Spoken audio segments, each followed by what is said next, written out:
Yes, my people, welcome back to another episode of Where's My Podcast. Today, we're joined by another special guest. We're joined by Ayotunde Rufai, the founder of Jendaya. Bro, appreciate you, brother. Bro, thank you so much. Thank you, bro. Appreciate it.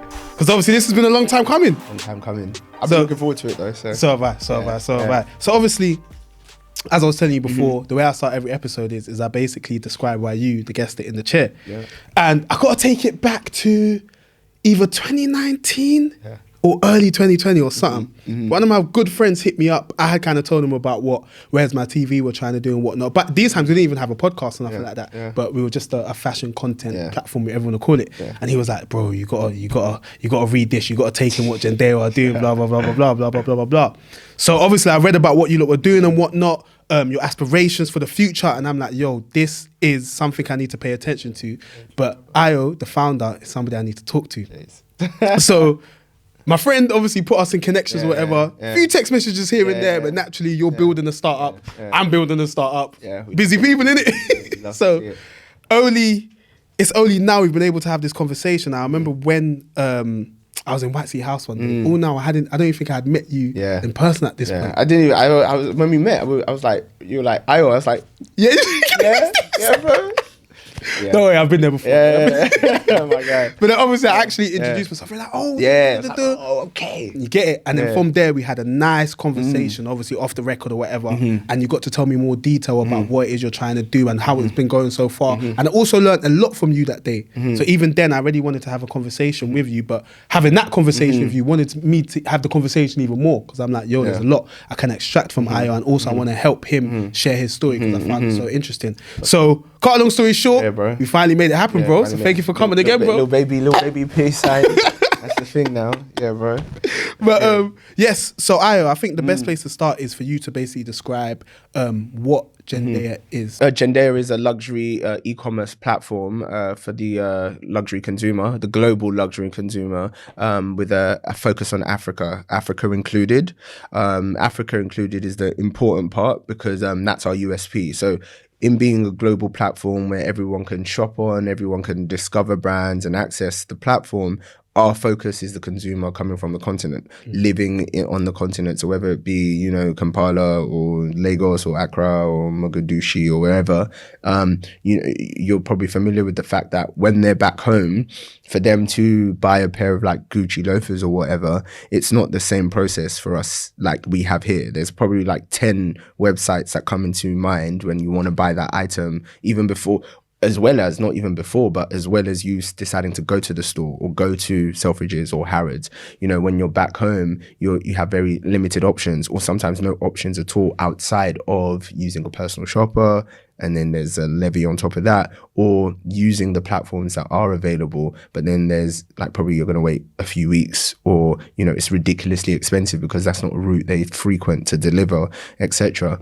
But these people have so much money, they have taste, they're taste makers, and they're setting trends oftentimes. So why should they have a different experience, So that for us is our focus area, whilst not shutting out the rest of the world. So it's Africa focused, but with global context. So that's what Jendaya is. It's Farfetch for Africa, essentially.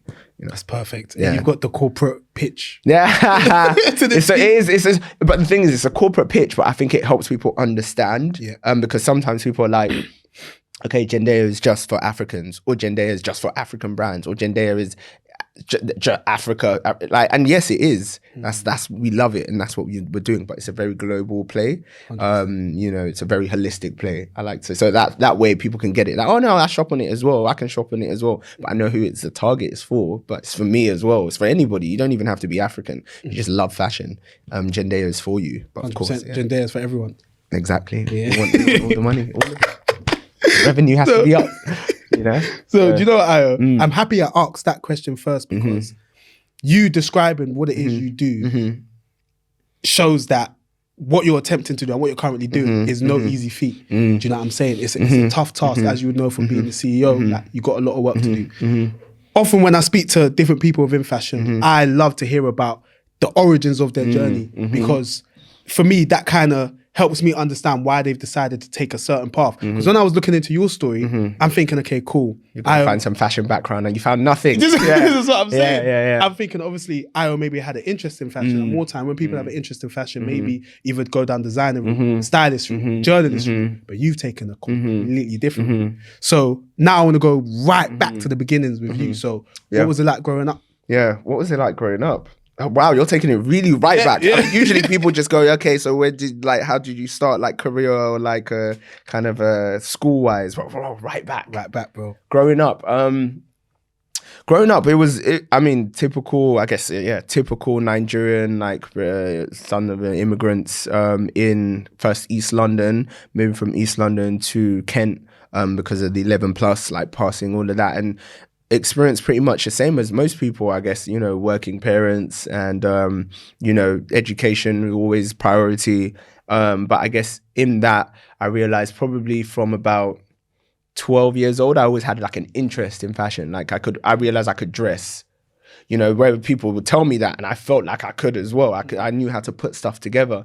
And then what I would always realize, which I've been vocalizing more now when people ask me, is that, when, for example, if we're watching something, I would always pick up the style cues and I would pick up brands and I'd notice certain trends. So we might be both watching the same thing quite like at like 12, and you might have an interest in football or something. So for you're noticing maybe that the team the guy ends up playing for in the film or something like that, and you're like interested in that. I'd be like, oh, that's a cool shirt he's wearing, or that's a cool. I recognize that trend or something from something else I watch. So I always like realized I had an interest in fashion. But again, the main important thing was like education. Again, moving from East London to Kent because of passing the 11 plus. That was the main thing. So always just had an interest, and people would always like be like, I think you're going to end up working in fashion, because the interest would manifest in, things that I would pick up and things that I had interest in talking about, and the way I would dress and the way I would put things together. Some of those things that I remember now, I'm like, why would I wear that? Like, why did I wear that? But it was cool to me back then. So I remember I had like some red clown kickers. Like those kickers used to go with me everywhere, and people used to like be like, oh, those are so cool. And I used to think they were so cool. But like now, I'd never fashion faux pas. Yo, fashion. But yeah, no. So being just very education focused, fashion was always just like I wouldn't call it a latent interest, but an interest that would manifest in conversation, in the way I dressed and stuff like that. But then, and then I wanted to be a doctor. So I thought I was going to do medicine. Didn't end up missing the grades for that. So then I did study biological sciences at uni, and I quickly realized that actually I didn't care to be a doctor. That stuff is tough, bro, and it doesn't pay as well either. So then I was like, I want to be an investment banker, and that was partly because a lot of my friends were interested in being bankers, and the thing with being a banker is you don't have to study economics or accounting or finance. I did biology, and a lot of the people I met in the industry, actually some from the same unis, which were really senior, where I did my internship in investment banking, they did biology as well. They did medieval history. So I was like, some people did English. I just knew you didn't have to do that. But part of that decision outside of my friends was I just knew, and I saw investment bankers, they dressed well. So that was part of the lifestyle. And I was like, I like that lifestyle. I want to dress well. I want to earn a lot of money. I want to be able to like do cool things. But that fashion element, like I thought of investment bankers, I thought of older guys that I admired. And I was like, they dress well. They look well. They're wearing all the brands that I've grown up identifying and, associating with wealth and living well. What sort of brands were they? I mean, so like maybe Purple Label Ralph Lauren, or like Cartier, or, just Xenia, it was like those sorts of brands. You see them, I mean, it might not have been a loud label where it's those brands, but I could tell they were dressing well. Laura Piana, things like that. And I was like, I remember another reason why I liked the idea of investment banking, apart from the fact that people were well dressed, put together, I could then also kind of learn more about these brands from a corporate standpoint. So I remember doing my internship on the sales desk, and I always just wanted to pitch the luxury brands. So I would sit with the equity research people and just want to pitch and test my pitch on all of the luxury brands that they covered. So whether it was LVMH, I remember in 2013, LVMH actually just acquired Laura Piana. So I actually pitched as to why that would be a good stock to buy and stuff like that. So I remember, so I loved all that stuff. So that was another angle. But so going into investment banking, liking the whole idea that, you could dress well, you could earn well, and that was like, it resonated with me. So moving into that, and then when I graduated, taking my first kind of grad job, I actually started a magazine. So it's interesting you said, like, when you're looking back in terms of what I did, I wasn't a journalist or a writer or like a stylist, but it's interesting because all those things I actually did. I'm realizing I did those things, but like, again, through my latent interest and just generally what people would pick up about me, I would always give my friends advice on what to wear. People would always ask me about what to wear. So I was a stylist, and even obviously if when we talk more, when we bring it forward, I do style now. I styled Dami Hope, I styled co-styled Davido. I style people now as a side thing. Because I've always had interest and I've always done it, but it's never been a full-blown thing that I did. So styling aside and friends asking for advice. So let me hold you there. You gave me a lot, by the way. Thank you. And what I'm so happy I asked that question, because it goes to show that when you have a passion for something, and I don't know, you can't necessarily work in it, quote unquote, it's still important to pursue it in different ways, which is what you've done. Yeah. I don't even know whether you were doing it consciously or subconsciously. You know what I'm saying? Which is why I was saying, like, I don't even know if I would call it a latent interest. I don't know if it was latent. I guess it was active because people would notice it. I noticed it. I lent into it, and I didn't shy away from it. When people would ask me for advice and stuff. And like back then, like, without giving away my age, you can probably find out that whatever it's on social somewhere. Back then it wasn't cool to be a fashion boy. Like, it wasn't cool. Like, it was more so every guy cares about what they look like, how they present themselves. It's a thing now. It's like a normal thing. Back then they used to make it metrosexual. Yes, it was metrosexual back then, and it used to be a thing. Now it's not even a thing. If you don't care about how you look, your appearance, it's an issue. So but I didn't shy away from it. I was just like, yeah, it's cool. Like, actually, I like that. And I didn't get any backlash for it. Actually, I think it even made me cooler. So like, my boys were always like, backing it, as they'd say. So yeah, I just was confident in it. So yeah, but yeah, so yeah. yeah. So no, it's good to see that fashion was always there. But at this point, Ayo, where you're obviously banking, working, you're banking at this point. Before Jendaya kind of came into the equation, did you believe that you would eventually work in fashion, or you had kind of been living fashion, but working in the more corporate role to the point where you're just living life, not even thinking about one day fashion is going to be my full time? Do you get what I mean? Yeah, I hear you. So interesting, because if you ask any of my friends, my friends now, I always used to say, I want to work in investment banking, but I'm going to leave to work at GQ. I always said that. I said, was that I would a joke, or was it? I would say it like with every intention. Like, I always said I'm going to at least get to MD level. So like the highest level, like, so that's at least 10 to 15 years on the long side of things. Some people make that between 7 to 10 within investment banking. I always said I'm going to make MD and then I'm going to leave to work at GQ, or synonymous for any other fashion like house or publication. I always said that. So I always knew that I wanted to work in fashion, but first the intention was I'd complete investment banking. I'd complete that dream and tick that off. And then I didn't care what level, I'd move to fashion.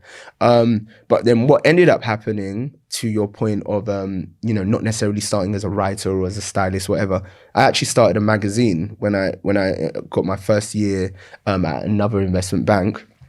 I started a magazine with 3 of my friends. So it was a fashion and lifestyle magazine back then. So in a way, it was my first foray at being a fashion entrepreneur. So that actually then kind of taught me, how actually the industry is, and like, what you need to be an entrepreneur, because it was a lot of hours after work. It's that dedication, it's that grit, it's that drive. So it taught me how to be an entrepreneur, but again, it taught me how to be a fashion entrepreneur, because there's a lot of politics, it's a relationship based industry, and you have to be a student of the game. Like in anything you're doing, whether you're a baller or whatever, you need to be a student of your game, of the game of the industry. So it really put all the knowledge I had to test, because it was like, okay, how do you go about booking a model for an editorial, or what are the rights for them for a cover for a shoot that you do? Can you just use it? Do you need approval? How do you put together your the campaigns in a magazine, in an issue? You know, who do you contact for that stuff? Like, how do you get writers? Like, we were figuring that all out in real time on the go. So we only ever released one issue. But I guess that was also because my mentality wasn't like, this is a long-term thing. Even though I'd always was interested in fashion, and remember I said I wanted to leave banking to go into another publication, funnily enough. I never thought of my own publication as a long-term thing. I just thought, this is cool. I can funnel it's a passion project. I can funnel funds into this. But with that just one issue, we did a lot of cool things when I think back to it. And people always remind me that, actually, do you remember what you did with Art Value? You literally set the course for like Jendaya. So we got like some cool brands who are really big now. We got their first campaigns in there. So Orange Culture, who are a big brand now from the continent, from Nigeria, LVMH prize finalists. We got their first ever campaign in Art Value. Crazy. Yeah, we had Nyasha Mahotsunode. I hope I haven't butchered her name, but she was the face of LV at the time, youngest ever face of LV at the time, has walked for everyone from like Marc Jacobs, Versace, all of that. We had a editorial with her in there. We actually shot Leomi Anderson for the cover. Back then, we ended up changing the cover to a guy, I've forgotten his name, oh my God. Tobias, I think was his first name. But he ended up signing with Wilhelmina after we shot him for the cover. We got the Bevel campaign in there, the one with Nas. We got Ghost Perfume in there. Like, so, and we had like a load of contributing writers, people who are now doing crazy things in their own right. So I'm like, actually, we did pretty sick with that. Yeah, stuff. We did pretty cool stuff with that only one issue, and that's why I've never deleted that post. It's my first post on my Instagram, and like, you know, so it reminds me of where it's coming from. And then, funnily enough, in that ecosystem, like with the team, I always mention, maybe Art Value could have some e-com part, like where people can just shop. It wasn't necessarily what Jendaya is now, but and people remind me that, remember, so one of my boys always jokes and was like, we ditched Art Value, where's my equity in Jendaya? Because you mentioned e-com with Art Value. So that happened, and then I parked it. Do you know, let me cut you there. Yeah? What I'm loving about hearing this is how things are tying in together, because there was a lot of the things you were saying about how you were running Art Value, and I'm thinking, to me, it seems as though the reason why you even thought about those things is because of the corporate world you were living. We're working in. So for example, being in the industry you were in, investment banking, there's a lot of red tape. Yeah. So you were talking about thinking about, do we even have the rights to use it? Obviously, we've started a platform ourselves. Those things have never even crossed my mind. Do you get what I'm saying? So it's interesting that you took all those skills that you were learning at work and applied them to the fashion industry, because historically, people wouldn't necessarily see the transferable. Between the two, But and it's so funny because there are actually a few kind of fashion people who have corporate backgrounds. I mean, corporate is a big umbrella, but so Virgil, for example, is a trained architect, and I believe he practiced for a while. Is it architect or engineer? I believe it's an architect. Yeah, you know, so he has a corporate background. A few of the big designers today have corporate backgrounds. You know, so you know, there is a transferable skill there. Even if you look at business of fashion, so McKinsey, Imran Ahmed. Exactly. So even back then, with when we had the launch party for Art Value magazine, I actually went to the business of fashion office. I stayed downstairs like a hawker, waited for somebody to go in, and they were saying, I'm going upstairs. Crazy when I think about it now. They let me in with them. I went up. Imran wasn't there. He was his assistant that was there. I spoke to him. And I invited him to the launch party. None of these people ever came, but obviously it just shows that I was always a student of the game from then. I knew who would have been important to be there. So I remember sending an email to Edward Enninful. I remember going up to the BOF office. I remember sending an email to Vanessa Kingori, who was like an editor at GQ at the time. Now she's like more senior at Vogue. I remember sending an email to Ade Hassan, who's the founder of Nubian Skin, the hosiery brand for women of color. So I sent bare emails to people back then, but anyway, it just again shows that I was thinking about it. You're clued on, strategic. Yeah, and it also shows you had hustle. Yeah, I guess so. To be fair, to get into that investment bank, you have to. Yeah, and that's the thing. That's why it's and that's why I guess not even just being being in fashion, but if you're an entrepreneur, a lot of entrepreneurs are ex-corporate. Probably 98%, because to be a banker or a lawyer, for example, you know, you need to have so many skill sets that enable you to consistently show up and be good at your job.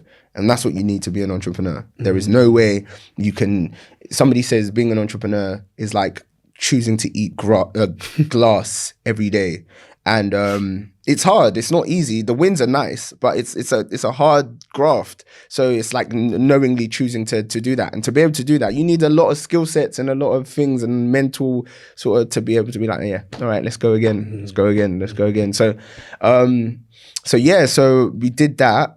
And you know what I also, sorry to stick on. Yeah, no problem. But I find it so interesting that you were obviously working you had your career, and then this was like a passion project. But this is like a passion project to the level where you would think that somebody is thinking that this is going to be their future.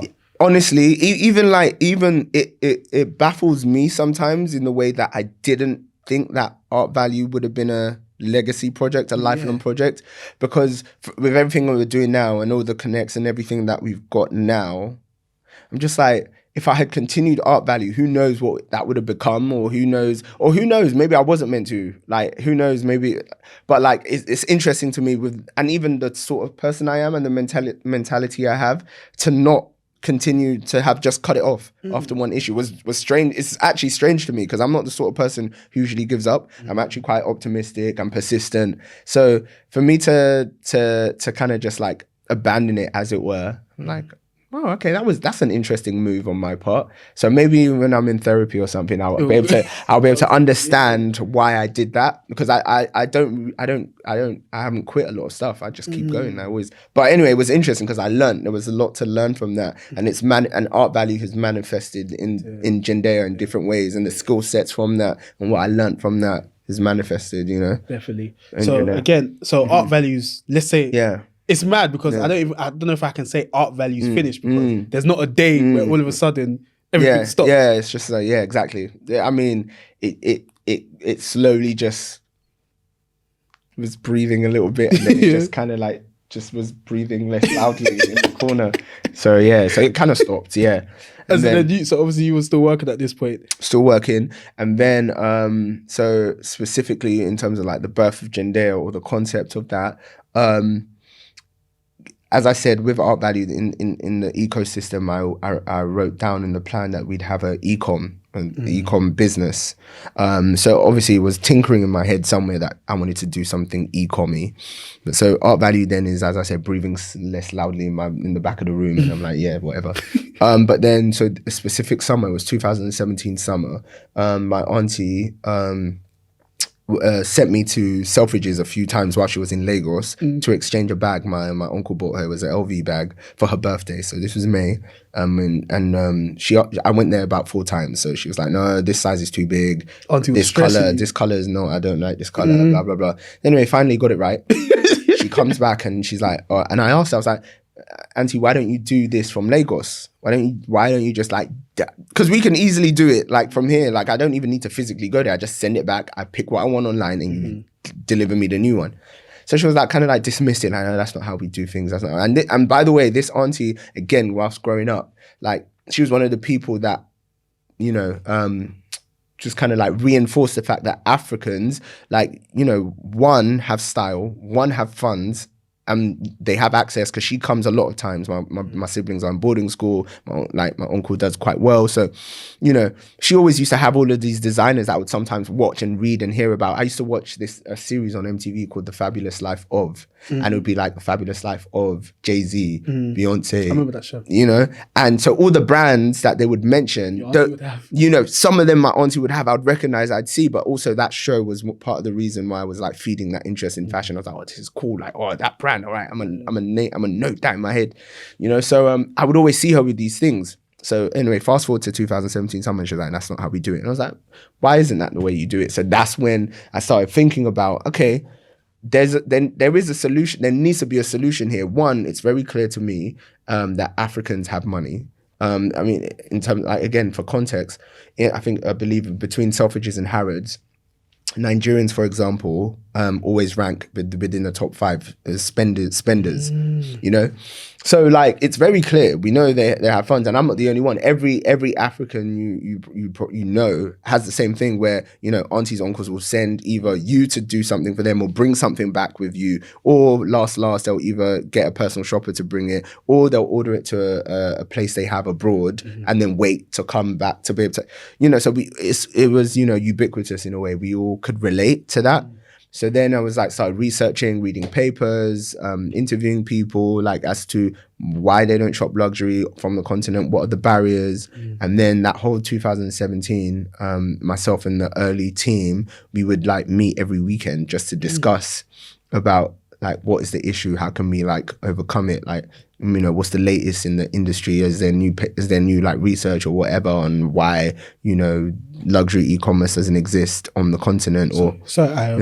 This story is going perfectly logical, by the way. But there's a question I really want to ask.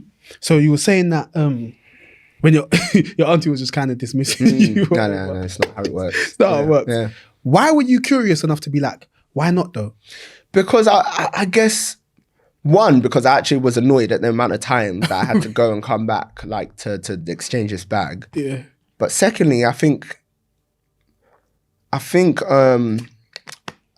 it coincided with the rise of wanting to be an entrepreneur. Okay. I think there was a time where there was a switch. You know, at one point, anyway, for people my age, anyway, I'm saying like I'm way older. I don't know how. But from everyone wanted to be a banker. Everyone I knew wanted to be an investment banker. Obviously, there's vocational things. So people wanted to be doctors, But like a lot of people wanted to be either corporate lawyers or bankers. And then all of a sudden, a switch started happening where a lot of people that I got into banking with were leaving to do their own thing or leaving to just join other industries. So it coincided with that switch happening. And I think I was like, hey, maybe this might be my way out. For someone who, as I said, wanted to do the long run and complete the game and be MD. But all of a sudden, I guess I was influenced. And I also was like, well, there's clearly a problem here. And obviously to start something, you need to identify a problem. I'd identified a problem, which happened to coincide with an industry I love, fashion, an industry I have been collating knowledge of over the years. But also, I think I'm even saying this for the first time, it coincided with that new sort of wave where people I knew were leaving and like doing their own thing. And that seemed interesting. And it coincided with this wider sort of consciousness that, hey, you can be an entrepreneur, you can do your own thing, you can raise money, you can be cool, you can be your own boss. And I was like, hey, okay, there's an avenue here. So that's why I guess I was like interested in trying to solve this problem and making it, you know, a main thing for myself. So yeah, I think that's what it was. Yeah. So then taking it back to you having meetings every weekend. Yeah, every weekend with the team back then.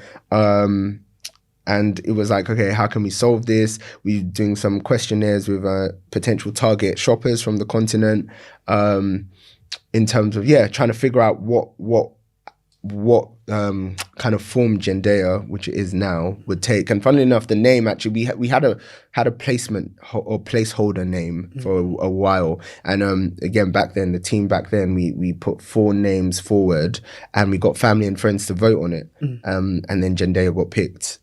Great name, by the way. Yeah, thank you.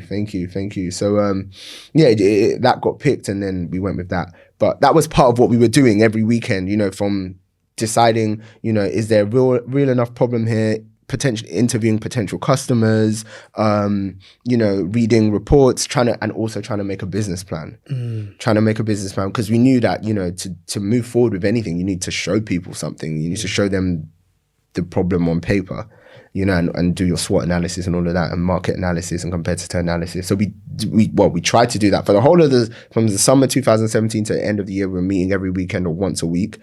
We were just talking, which was good because it helped us kind of like understand the problem and how we would tackle it and crystallize it. But then, so January 2018, we entered a competition. So somebody sent us something. I've forgotten who, but thank you to that person. I've forgotten who sent us the thing. But it was an annual competition with the University of Monaco that they do for luxury startups. So we entered it and we got to the semi-finals, which was again like good validation for us. We didn't win, but when sometimes you don't even need to win. It's like being Oscar nominated. You're Oscar nominated is enough. Of course, winning it is great, but so getting to the semi-finals was great for us. But like, now we know we have something. We know we have something. But what was even better is that competition finally made us do the business plan, the earliest financials, the deck, our first ever deck where you give to investors, to consider raising funds. It made us do all of that. Oh, so for a whole year, you didn't even have a pitch deck? We didn't have a pitch deck. So from that summer 2017 to the end of 2000, and actually funnily enough, I remember when we would meet in the summer, we were like, by the end of the year, we're launching this, which is obviously now Jendaya. We're launching this project, which didn't have a name. We're going to launch it. It's going to be out. That was December 2018. So we were just December 2017. Now, obviously nothing. We didn't even have the business plan by then. We didn't have the pitch deck. We didn't have the financials, nothing. But that January/February competition made us have all of that. It made us do that. So we got to the semi-finals and we left with a pitch deck, a business plan and financials, which was great. And I'm sure you networked the hell out of that. Of course. And actually what it did was and it also made us have to put the project out there.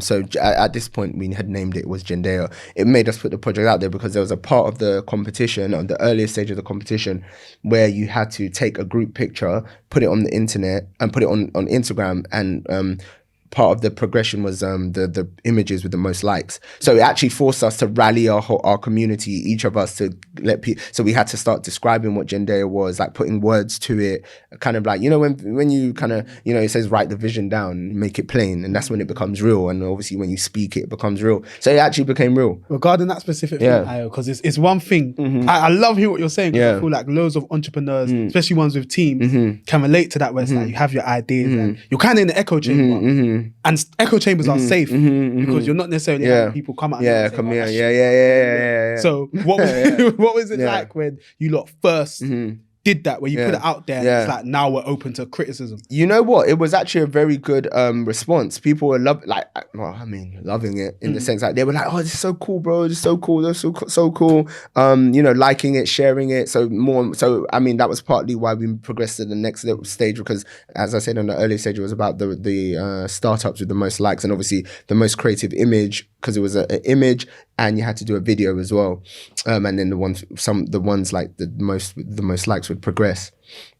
So it kind of started validating it with the community, with the immediate community. And as I said, Jendaya is global, right? So yes, we're focused on Africa, but the shoppers globally that we wanted involved. So despite the fact that, yes, it was our immediate community, which are most likely based here in the UK and actually somewhere abroad, but so in Nigeria and from Ghana and whatnot.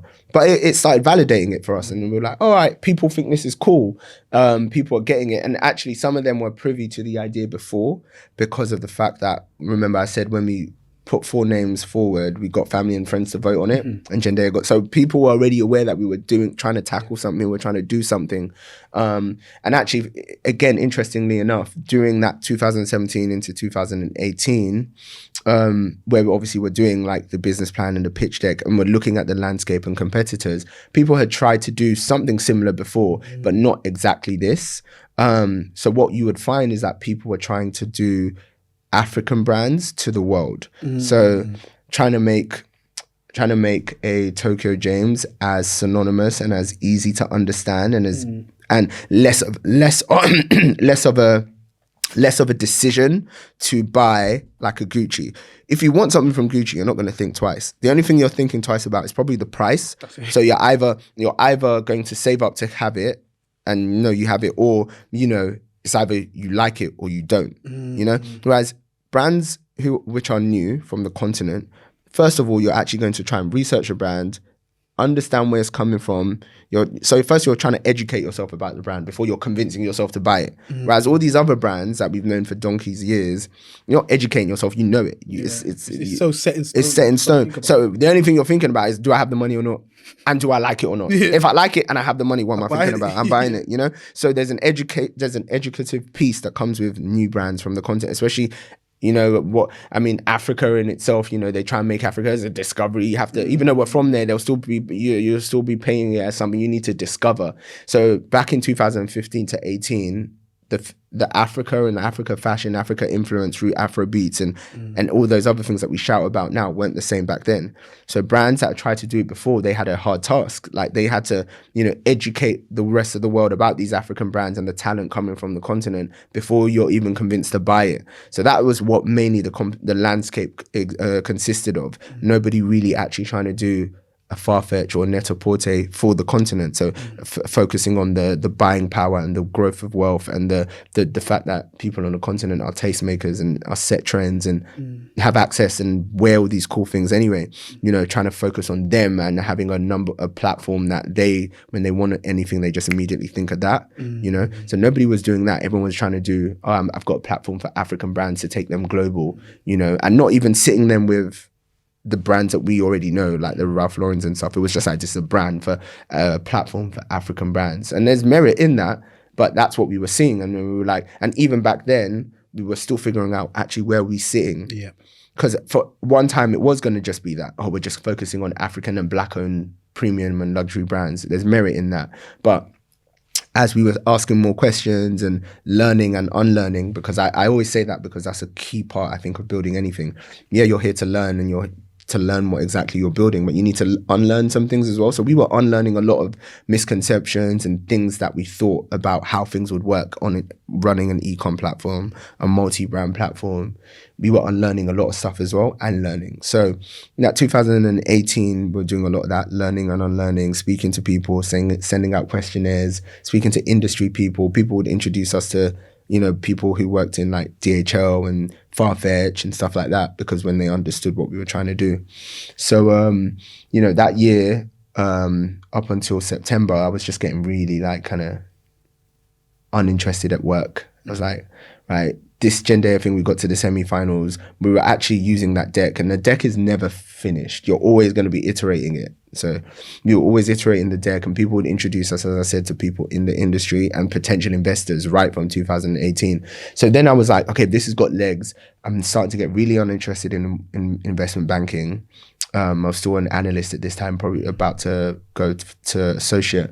But I was like, this is not it. I'm so uninterested. It was starting to affect the quality of my work as well.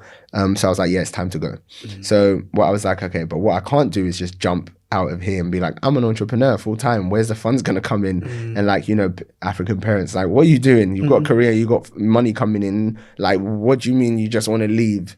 So I was like, all right, I'm going to do a master's. So, and the other thing is I always knew I wanted to do a master's, and I knew I wanted to do in entrepreneurship or and something. You did it early, now you did it earlier than you thought you would have. Exactly. And I knew I wanted it to be in entrepreneurship, but or some form of that. So whether it was like tech and entrepreneurship or that, or IEM, some of these courses around in the business schools.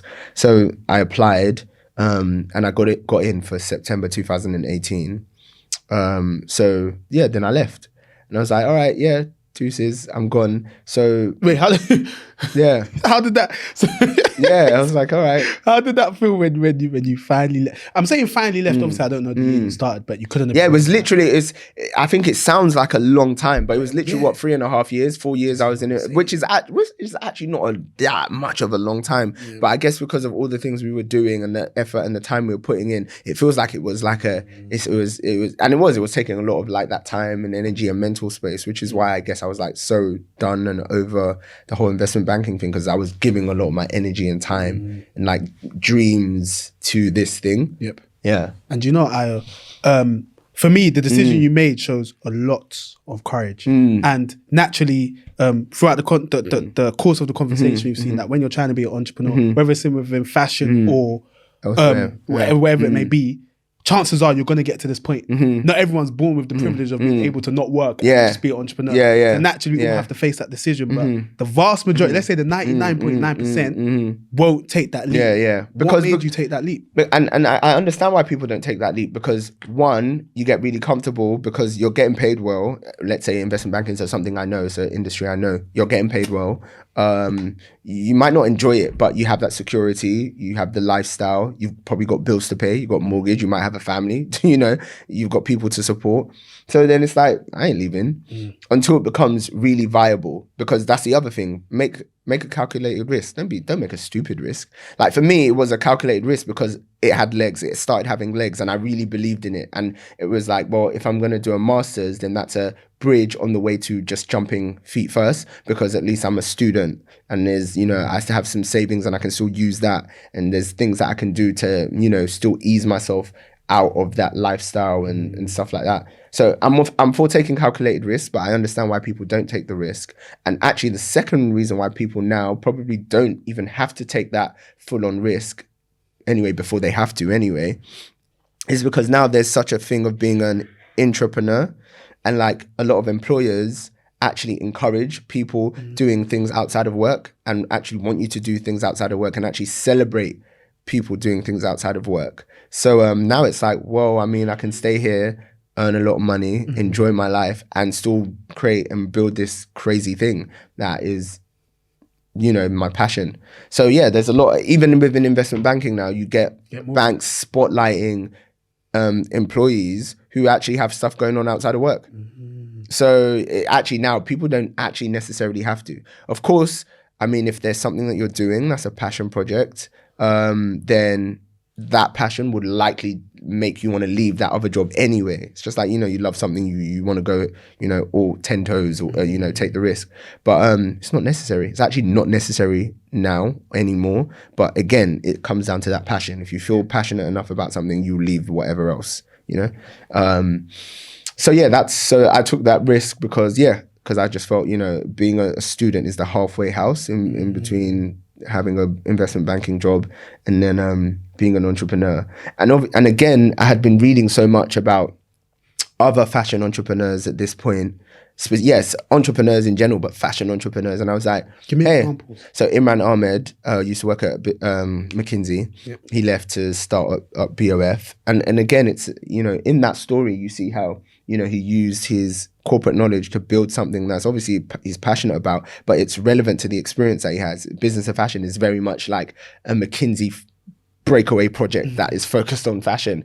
You know, even everything about it screamed sensible person. You know, you could tell, you know, so people like himself, even at that time, I remember reading about Tristan Walker. So remember I told you in Art Valley, we got that Bevel NARS campaign at the time. So Tristan used to be a commodities trader and he left to start Bevel as well. So I was reading about him.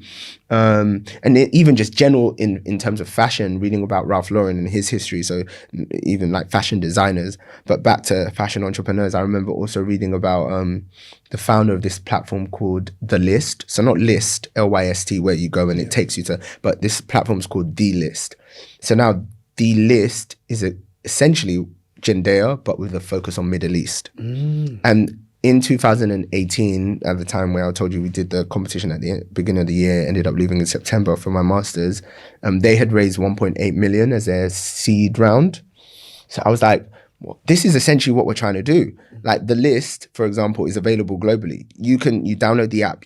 We can shop on The List from the UK, but you're probably not going to see a lot of ads because they're not actually really targeting the UK or the West, even though it's available in the West. Where they're doing a lot of their marketing and their focus is actually the Middle East. So I was like, look, it's possible. This guy can do it. I can do it as well. Like, so reading about those entrepreneurs and whatnot actually also gave me the confidence. Plus I was like, okay, this is the strategy. It's a halfway house. You know, I'm not like going all in. I'm a student, and obviously my intention, again, lessons from banking, I'm going to network the hell out of this opportunity and make something of it. So I was like, all right, let's go. So then I was like, I'm leaving. I'm going to do a master's. So, and I think it was a good decision, to be honest. Do you know what, just to cut you, I really like hearing this story because I feel like sometimes when people go into the corporate world, and when we say corporate world, I feel like banking epitomizes people's perceptions of the corporate world. And I think often other people can look at it from a negative perspective where they're like, it almost stifles creativity in a way that makes people feel as though, oh, you kind of sold out to a certain degree. I don't know if you get what I mean when I say that. So I like hearing that somebody that's taken his skills and everything he's learned from being in the corporate world and applying it to something people consider to be more of a creative industry, the fashion industry, and melded both of his skill set, his passions, and his own creativity together to build a platform. So I just wanted to big up you on that, thank you. because Thank I you think very people much. hearing the story will be like, you know what, just because I've gone down the corporate route doesn't necessarily mean I can't eventually be an entrepreneur and something more creative. And I guess that's why it's, you know, when they say representation is important, and, you know, sometimes it feels gimmicky, or you hear it and it's like, here we go again. But I guess in hindsight, those examples I mentioned actually showed me it was possible, because Imran Ahmed, ex-McKinsey, doing business of fashion, which I was a subscriber of since uni. So it's a product that I use, and I understood why it was important, it was necessary. So I was like, he can do it. And then even more so, Tristan Walker, a black guy, commodities trader, now running Bevel, which was acquired by Procter & Gamble. I'm like, duh, it's possible. Like, what? So, and I guess actually probably the validation of doing art value probably somewhere played a part of that. Like, actually, I can do this, you know? And even more so now, there's this idea here, you know, that is $1 billion idea, or potentially could be $1 billion idea. So I was like, okay, it's possible. I'm going to do it. Yeah. So you're at the business school, and you said you're doing a master's in entrepreneurship. Entrepreneurship, perfect. Yeah. During this point, I don't want to say did things start getting real, because I feel like things started getting real for you guys after the competition. Yeah, the competition. University of London competition. So when would you say things started to reach like another level? Was it during that, whilst you were studying? Yeah. So whilst I was studying, because during that year, we got the promise of our first investment check. So we were, and again, like doing a master's in entrepreneurship was allowing me to learn in real time. So when I say learning and unlearning, that's exactly what I was doing the master's, because we would learn things that would validate some of the things we were doing, and I would learn things that would tell me actually that's not the right way to do it, or we've missed out this, or we've missed out that, and I'll take it back to the team, and then we'd iterate, you know, as I was doing the master's. So, but what made it real and what took it to the next level is that, you know, during that time, again, as I mentioned, first of all, networking with certain people on that course, on the degree, they would mention things, or they would introduce me to people, and I'd be like, oh my God. And the feedback we'd get from those people, I'd be like, oh my gosh, this is a good idea. This is real, because there are certain caliber of people, and I'm like, I respect their opinion, or, you know, I'll attend things, and the feedback I'd get from, again, certain caliber of people made it real for me. But as I mentioned earlier, we got the promise of our first check. So again, during the masters, I was learning about the different stages of funding. So I knew initially we'd probably raise you can bootstrap, which by that point, everything we were doing, it was coming out from our pockets. Similarly to Art Value was coming out of my pocket. But then I realized, okay, to help amplify, or to, you know, help kind of get things in line, you probably can raise from family and friends. And obviously, you know, people, there's different levels to stuff. So some people can get, one person can write in their family, write them a $1 million check or a 100K check. So we had a promise from someone of 100K that she wanted to invest in the business. So it's family. So in the family and friends zone, it could be even people you're introduced to, but it's just officially termed the family and friends zone. So she wasn't actually a family member. We were introduced to her via someone, and we're like, well, this is really real now, isn't it? Like, everything else has been pointing into the direction that it's real, and we've got all of the things, all of the ducks in a row, and now we've got a promise of investment. Oh my gosh, like, let's go. I'm gonna finish this master's and I'm gonna do this full time. So that actually was one of the things that made it really real in 2019 for me. Funnily enough, that check didn't end up coming, and that happens all the time when you fundraise. People change their minds, people delay, people lie, you know. So that check didn't end up coming, but it still didn't change the fact that that year really helped me crystallize exactly what Jendaya was going to be, what pocket it was going to sit in, what it was for, how we were going to really extract value and show value. So that year was important. So the check didn't come. And then I was like, oh, well, crap, I finished this master's now. I thought I was going to, like, as I said, it was a halfway house. I was going to, like, cushily, like, settle into Jendaya as a full-time entrepreneur. And I was like, oh, shit, I ain't got no money. Like, what the hell? And again, like, coming from investment banking where, like, you know, things are comfortable, like, you know, it's scary. It can be scary. Like, so, yeah, the idea is even more crystallized at this point. So I'm like, okay, I need to do something. So one of my good friends, he was like, okay, you're looking for a role, come to the office. It was a company called Sift. I remember I applied for them. Yeah. Didn't get the job. So at SIFT, I got to the last round. Yeah, I was SIFT, thinking. relationship manager. Yeah, I was a relationship manager at SIFT, and SIFT actually got acquired by Indeed. Yeah, so now when you see Indeed Flex, that's SIFT. That's SIFT. And actually, one of the founders is a Nigerian guy. The co-founder, COO, is a Nigerian guy. Yeah, ex-banker as well, ex-trader, I believe. So my boy was like, come to the office, you know. He actually gave me a few options. He was like, oh, consider this job is going, because he was just very well plugged into the startup scene. Like, as I said, there was a shift at that time where it wasn't just about being banking. And now that shift is completely, if you meet probably 60-40 now, any smart kid you meet, they don't want to go corporate. They want to do their own thing, or they want to join a startup. So it's fully here now. But as I said, but my boy was plugged in. So he was like, oh, and I knew I didn't want to go back to corporate.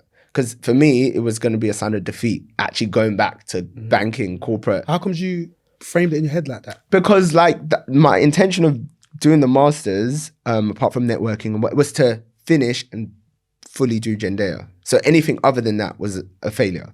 Like anything other than that was like, oh crap, I have to accept defeat and go back to that banking thing, which I'm over now, which is crazy, because I'm telling you, like, we all wanted to be bankers, and that was the flex. And I was passionate about it, and that was the flex.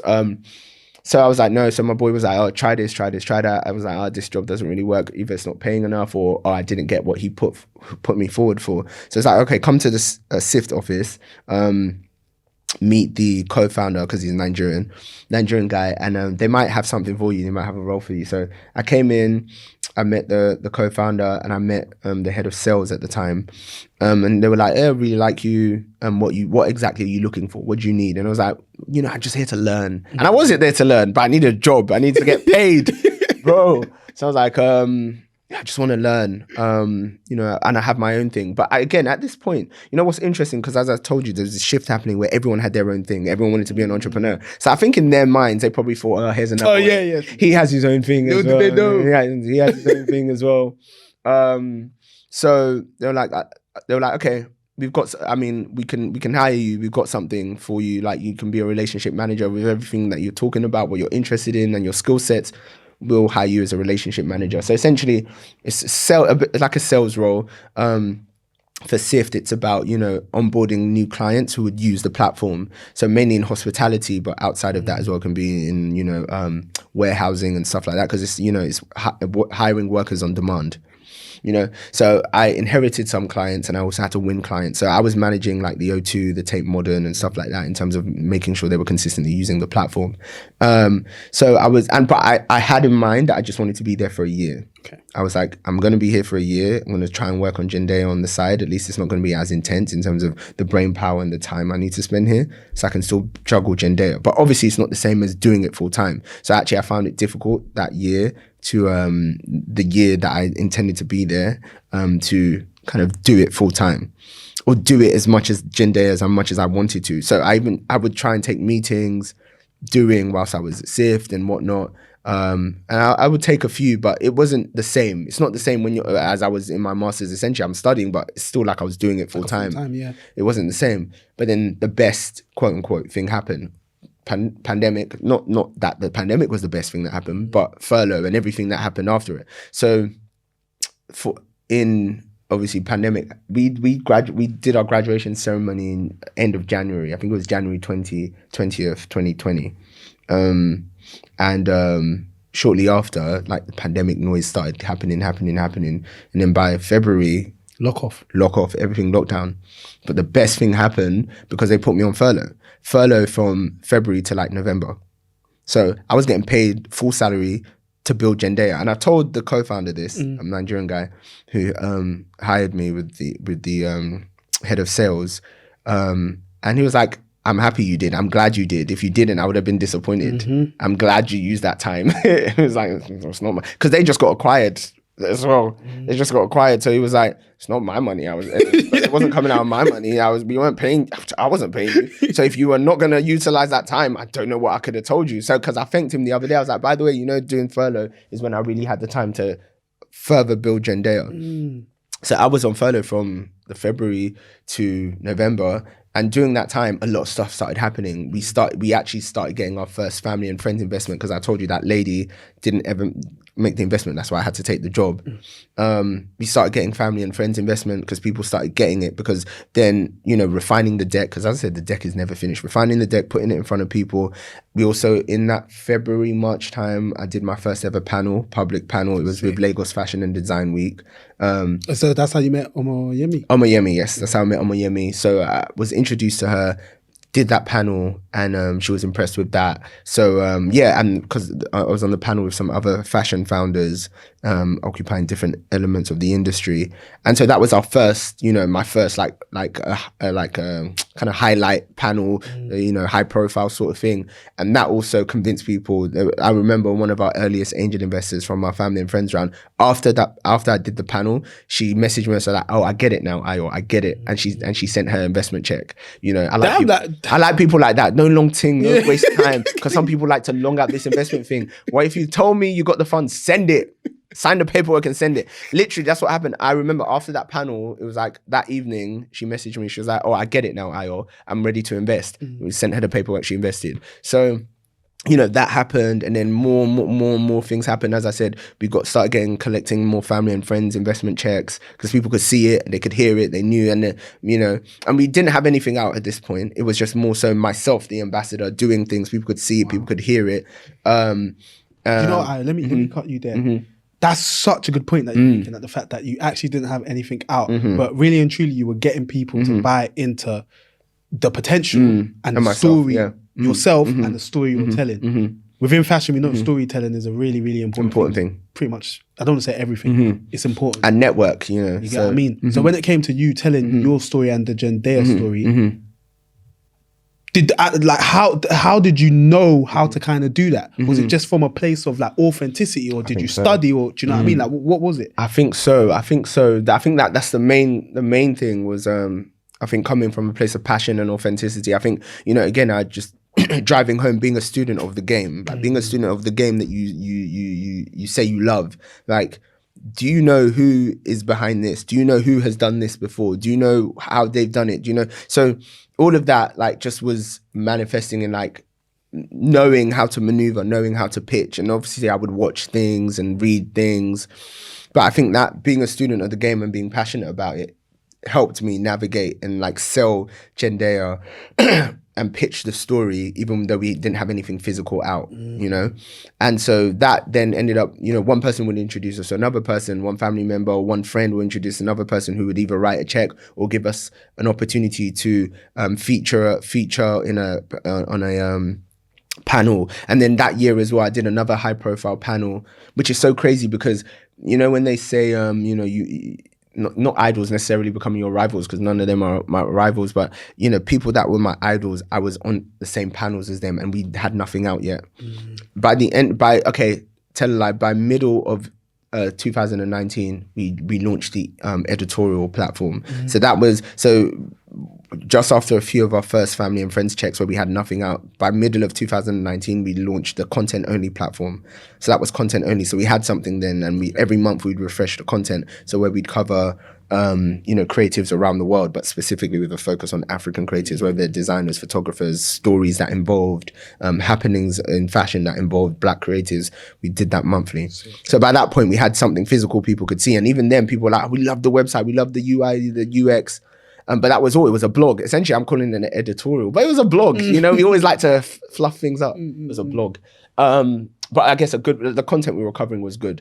By this point in 2020 as well, as I said, we got our second high-profile platform where that point about your idols, I was on a panel, not a panel, but in the same program where probably arguably one of the biggest fashion tech investors was also a speaker. You know, Diane van Furstenberg was a speaker there, Natalie Massenet, who's now a friend of the brand, and we had connected with her in 2020. So she's the founder of Net-a-Porter.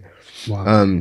You know, and that was during the pandemic. 2020, during the whole Black Lives Matter, George Floyd, the fashion industry was under a lot of heat, pressure, the microscope. People were saying, oh, fashion's another industry that doesn't respect Black people. And Natalie was one of those people who, you know, true to her word, and, you know, we reach out to her on Instagram DMs. Wow. And again, during this whole period of time, so 2018 up to bringing it forward to 2020. I was using social media to help further our case and our cause. I DM people, I DM people on LinkedIn, that, you know, I DM people on Instagram, and, you know, to people of the industry, people I had studied who maybe not a lot of people would know about, but to get them on side, to build that network, to build that community. And obviously during this time we were collecting some funds, so that's how we were able to build the first initial platform. Sorry to cut you, I need to ask this for myself. Speaking of when you were reaching out to people, one thing I struggle with is like knowing what to offer them. Like how do you kind of start that conversation without making it transactional?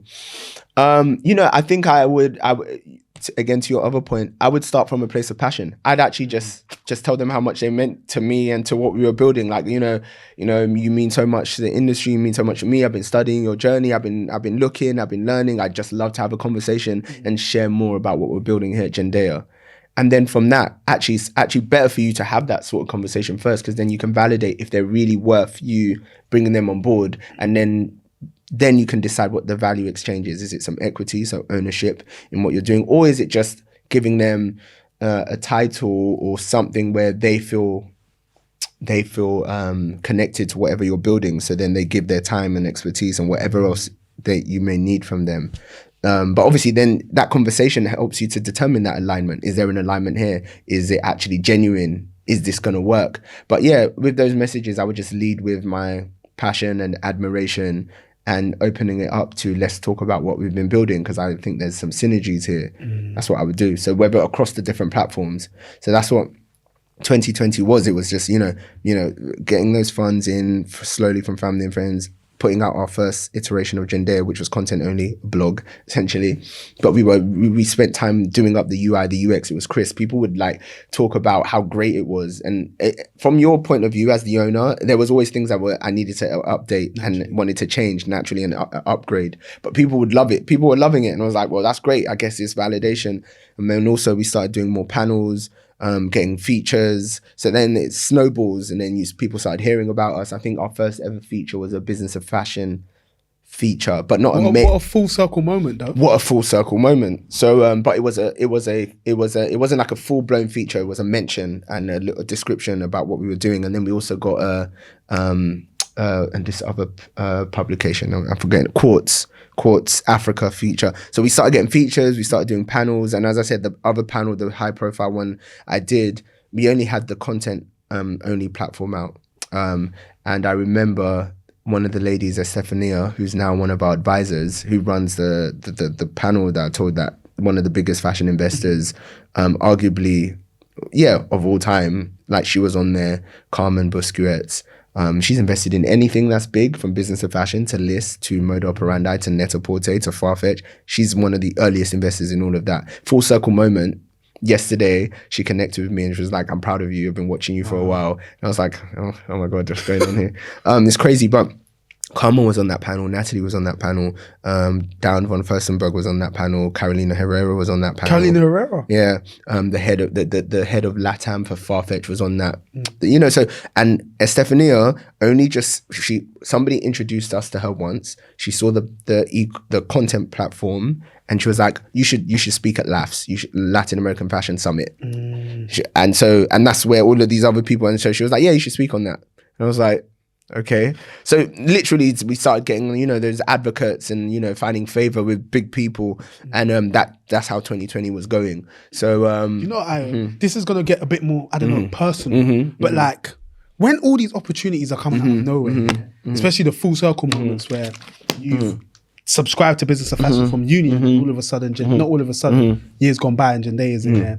Like, for me, imposter syndrome is a real thing. Like, I haven't done a lot, don't get it twisted, but even when I was speaking at this guy, big guy. I wish. Even when I was speaking at LCF not too long ago, like, before I got on stage, I'm literally just there and I'm thinking, bruv, these lot ain't even gonna care what I have to say. But then Lee, the lecturer that got me down there, she was like, Jerome, your story is so important. Like, just remember that, and like, calm my face. Like, when you were doing all of these things, like, is that something you battled with, or were you just confident? 100%. I remember that first high profile panel I did with Lagos Fashion and Design Week, even though it was virtual, because obviously we were lockdown.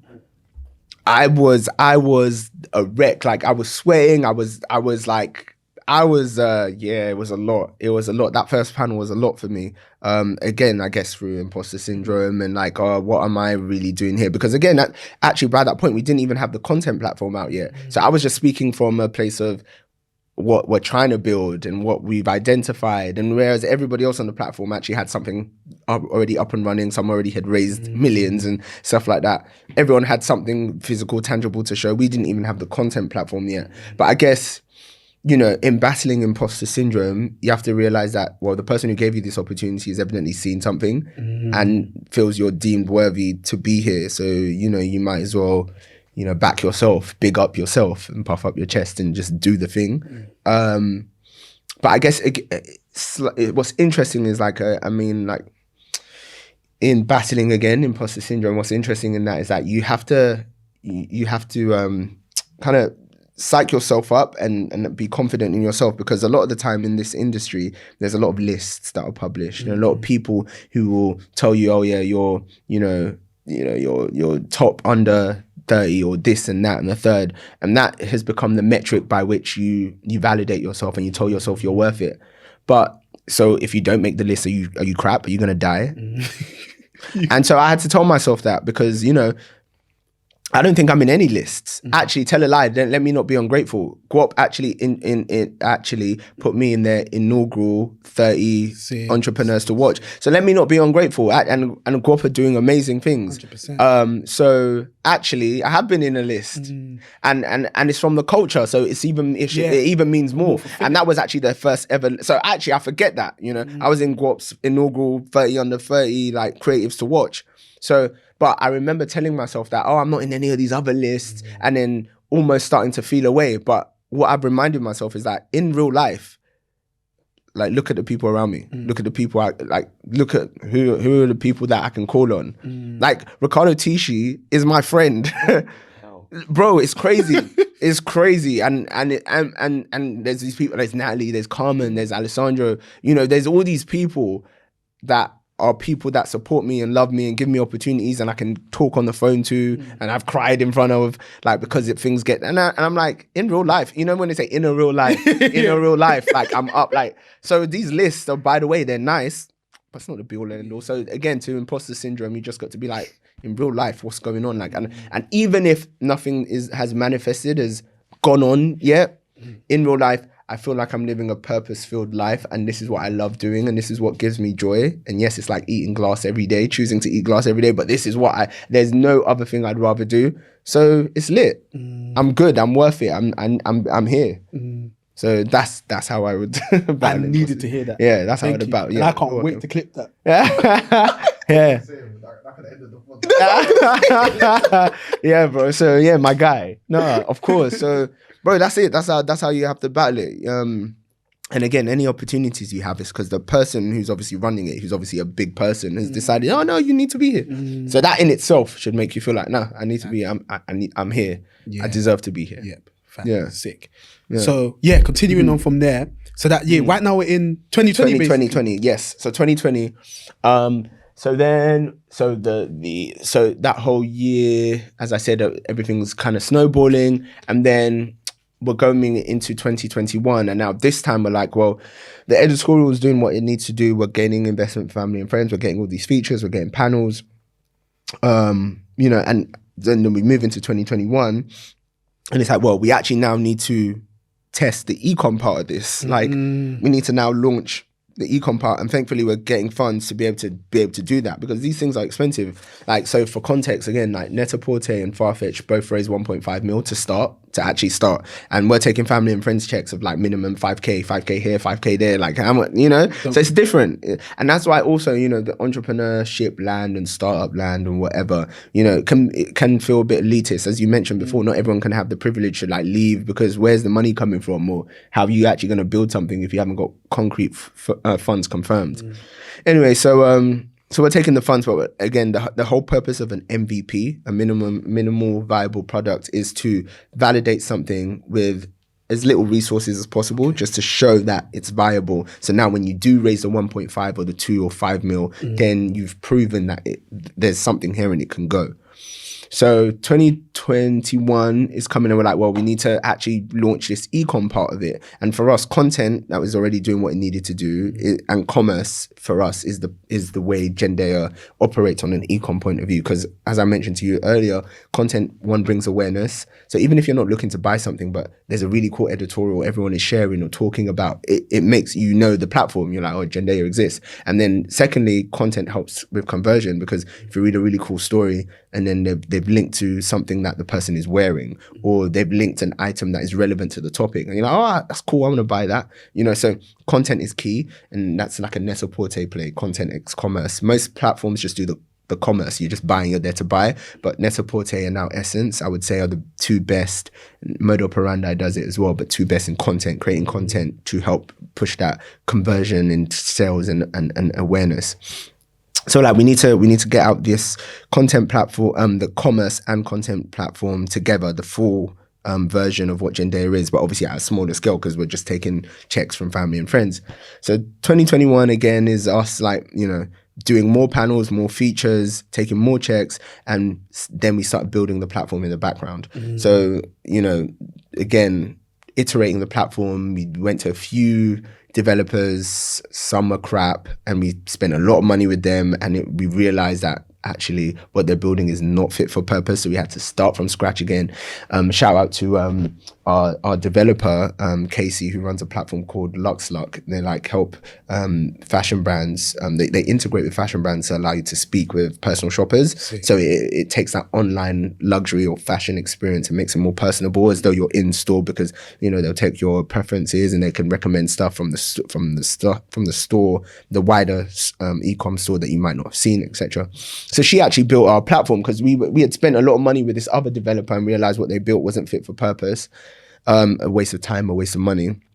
So anyway, we were using 2021 to do that. In 2021 as well, something interesting. So we connect with Natalie in 2020, in 2021. So Natalie's the founder of Net-a-Porter, was sitting on the board of Farfetch, and now she runs like a 500 mil VC. And so I remember, it's crazy. She's like, and this is someone like, it's like a big sis to me. I'm like, so in real life, remember, in real life, I'm lit in real life, you know?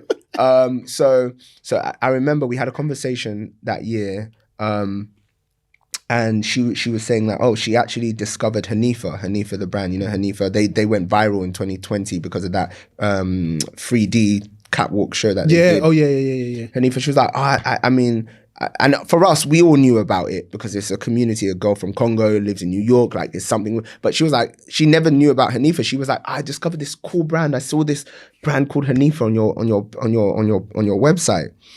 And at the time, we just did an article on Hanifa. It's not that we were selling Hanifa, because remember, we were just a blog still. And she was like, so that also was validation that people in the West, it's not just about Africa. People in the West are discovering the channel for them to buy is first through discovery. So the people on the continent, of course, it's about being the number one for them, where we want anytime they think of buying luxury, they just go Jendaya. But in the West, we've got so many options. So the avenue to get someone to buy is through discovery. And the discovery will likely come first through the content.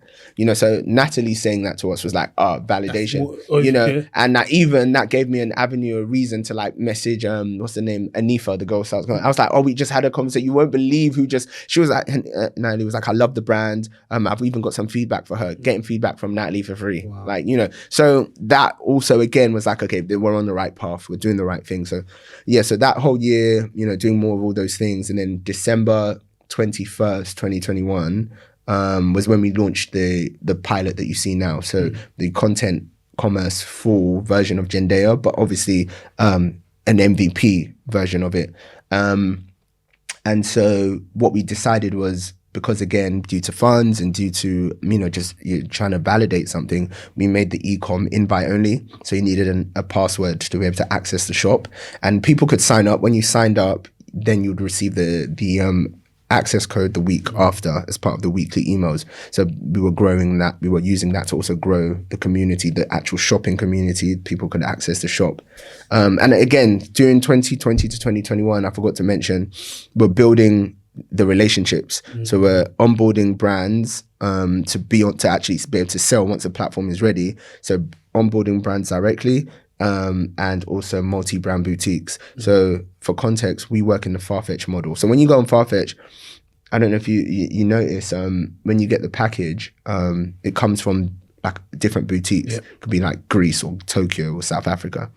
So what you do is you plug into the inventory of these multi-brand boutiques, so you don't take on the you don't take on the cost of buying the inventory. Whereas Net-a-Porter, they actually buy and hold inventory. Oh. So Net-a-Porter came out in 2000. So Natalie basically started luxury e-commerce. She founded Net-a-Porter in 2000. Farfetch came along in 2005, Jose Neves. So, so that's the model most people use now. Because no brainer, Yeah. So during 2020 actually to 2021, what we were also doing was building that network, that community of when we're ready to sell, we need to have the brands on there. We need to have the relationships. And again, for context, Farfetch have over 600 multi-brand boutique partners. That's why you get that breadth of inventory. And when you land there as a customer, you find what you need. So that was a slug as well. Like, convincing brands and boutiques to want to be on Jendaya and but once we got the first one, you just use their name. Like, okay, and we've now got this boutique and these, and we'd list the brands. It's not that we had the direct relationship yet or at all, but because those brands were available in that boutique that said yes, it's like, yeah, and we're going to have these brands because you know what it is, everyone wants to feel comfortable. Everyone's a bit of a sheep, they need to see other names. So 100%. So that's what we were doing. We were building that network of industry people and the brands, the boutiques that would create the actual ecosystem for us to exist as a luxury e-commerce platform. So, and then December 21st, 2021, we launched again for invite only on the shop. Everything else is obviously accessible to everyone. Invite only on the shop. And we launched with a big campaign in Lagos, Nigeria. We had 3 big billboards in key spots where we knew our community was present in terms of people who like luxury and bought luxury, and in the Palms Mall as well. So the Palms Mall is like an equivalent of Westfield. And again, funnily, a full circle moment with that. So we launched our first ever big campaign in Westfield, in Nigeria, in the Palms Mall. And the lady who owns the Palms Mall and she runs Puma Nigeria, we had spoken to her briefly in 2018. And we just kind of lost contact because, a lot's happening and, we're still figuring out how these introductions are going to manifest and make sense for us. And then the guys who we ended up contracting to do the billboards, I remember I wanted to put out a tweet. I wanted to say, please, happy that Jendaya has launched our e-com shop. Check out our billboards, and for our Nigeria family, check out our billboards in Lagos. But I was like, when you want to big something up, I was like, in Lagos, but I swear the Palms Mall is international, is is across the country. So I Googled, because I didn't want to say our Lagos family, check out our billboard. I want to say across our Nigeria family. I wanted to make it big, you have to, So I was like, before I go and make an error here, let me Google if Palms Mall is across the country. Yeah. So then, it's in a few different states. So I was like, oh, wonderful. Anyway, obviously I'm Wikipediaing